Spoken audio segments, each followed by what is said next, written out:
Welcome back, lovely students. Today we will start chapter 7. The name of the chapter is Anokha Lal. Let's read the chapter. एक बार एक बालक अपने घर से school जा रहा था। स्कूल के रास्ते में गंगा नदी पड़ती थी। वह उसे पार करके स्कूल जाया करता था।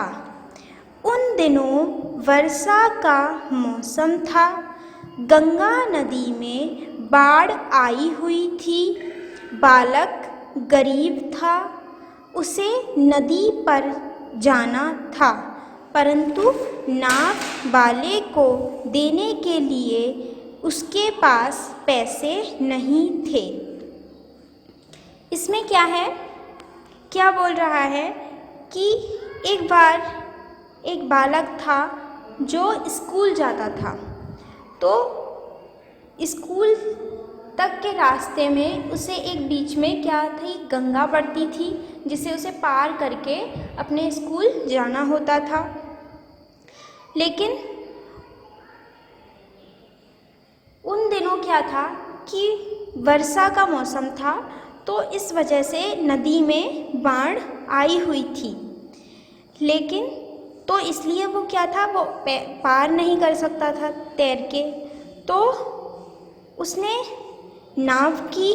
नाव का सहारा लेने की सोची, लेकिन वो गरीब था, उसके पास पैसे नहीं थे। वह नदी के किनारे बैठ गया। उसका मन बड़ा उदास था। वह नदी के पार जाने का कोई उपाय सोच ही रहा था कि तभी उसके कुछ सहपाठी वहां आ गए। उन्होंने उससे उसकी उदासी का कारण पूछा। बालक ने कहा, मेरे पास नाव वाले को देने के लिए पैसे नहीं हैं। तो वो जो बालक था, जिसके पास पैसे नहीं थे, फिर उसने क्या किया, वो नदी के किनारे बैठ गया। और अब उसे जाना था स्कूल, लेकिन उसके पास पैसे नहीं थे, इसलिए वो कैसा हो गया, उदास हो गया। तभी क्या हुआ, उसके कुछ मित्र, उसके कुछ सहपाठी वहाँ आए और उन्होंने उससे पूछा कि तुम क्यों उदास हो। तो उसने बताया कि मेरे पास नाव वाले को देने के लिए पैसे नहीं हैं। उसका एक सहपाठी बोला, तभी उनमें से उसका जो एक मित्र था वो बोला, तू चुपचाप चलकर नाव में बैठ जा। इतने बच्चों में नाव वाले को क्या पता चलेगा कि तूने पैसे दिए हैं या नहीं। तो किंतु मैं चोरी बिल्कुल नहीं करूँगा, बालक ने दृढ़ता से कहा। दूसरा सहपाठी बोला, अच्छा तू चल, तेरा किराया मैं दे दूँगा। बालक ने कहा, तुम्हारा धन्यवाद, किंतु मैं किसी का एहसान नहीं लेना चाहता। नाव चली गई। वह बालक थोड़ी देर नदी के किनारे बैठा रहा। तो इसमें क्या है कि उसके जो दो मित्र थे, उन्होंने, एक ने उससे कहा कि तू ऐसे ही बैठ जा और रुपए मत देना, नाव वाले को पता नहीं चलेगा। और दूसरे मित्र ने उससे बोला कि तेरा किराया मैं दे दूँगा। लेकिन उस बालक ने इनमें से कोई भी बात नहीं मानी। फिर क्या हुआ, नाव चली गई और बालक बैठ गया। थोड़ी देर सोच विचार करने के बाद उसने तैरकर नदी पार करने का निश्चय किया। उसने अपने कपड़े उतारे और उन्हें अपने बस्ते में भर लिया। अब बस्ते को अपनी कमर पर मजबूती से बांध लिया। उसने दोनों हाथ जोड़कर गंगा को प्रणाम किया और निडर होकर गंगा में घुस गया। अब क्या हुआ, उसने सोचा कि मैं तैर कर ही गंगा को पार करूँगा।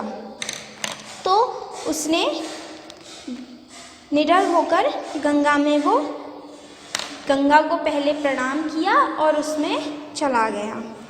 फिर वह बालक धीरे धीरे तैरता हुआ नदी के दूसरे किनारे पर पहुंच गया।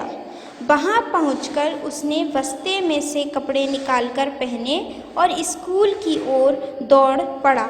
वह अपने दूसरे साथियों के साथ ही स्कूल पहुंच गया। क्या आप जानते हैं कि वह स्वाभिमानी और साहसी बालक कौन था? उस बालक का नाम था नन्हे, जो आगे चलकर लाल बहादुर शास्त्री के नाम से विख्यात हुआ और भारत का दूसरा प्रधानमंत्री बना। तो क्या था, उन्होंने कुछ भी गलत नहीं किया, न किसी का एहसान लिया, न चोरी की, और तब भी वो साहस के साथ उन्होंने गंगा पार की और स्कूल पहुंच गए। तो इतना साहसी कौन था? लाल बहादुर शास्त्री, जिन्हें बोलते थे नन्हे, जो बाद में हमारे भारत के दूसरे प्रधानमंत्री बने। लाल बहादुर शास्त्री का जन्म 2 अक्टूबर सन 1904 को मुगल सराय में हुआ था। उनके पिता एक साधारण अध्यापक थे। जब लाल बहादुर शास्त्री छोटे ही थे तो उनके पिता का निधन हो गया था। उनका जीवन बड़ी कठिनाइयों से बीता। वे गांधी जी के सच्चे शिष्य थे। उन्होंने देश की बड़ी सेवा की। वे सदा जीवन और उच्च विचार में विश्वास करते थे। वे शरीर से दुबले पतले और छोटे कद के थे, किंतु बड़े निडर, साहसी, परिश्रमी और ईमानदार थे। उनका निधन 11 जनवरी सन 1966 को हुआ।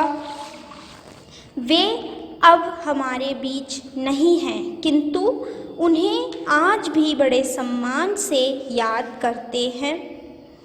उन्होंने हमें एक नारा दिया था, जय जवान जय किसान।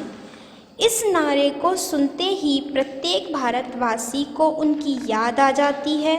उस महापुरुष को सत सत प्रणाम।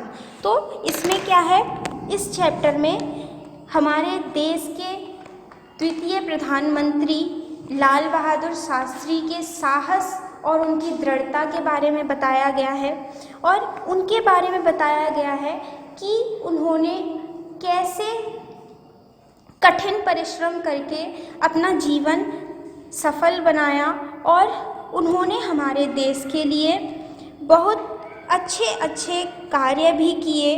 उन्होंने एक नारा दिया था, जय जवान जय किसान। तो आज वो हमारे बीच नहीं हैं, लेकिन आज भी हम उन्हें उनके कठिन कार्यों के लिए याद करते हैं और उन्हें सत सत प्रणाम करते हैं।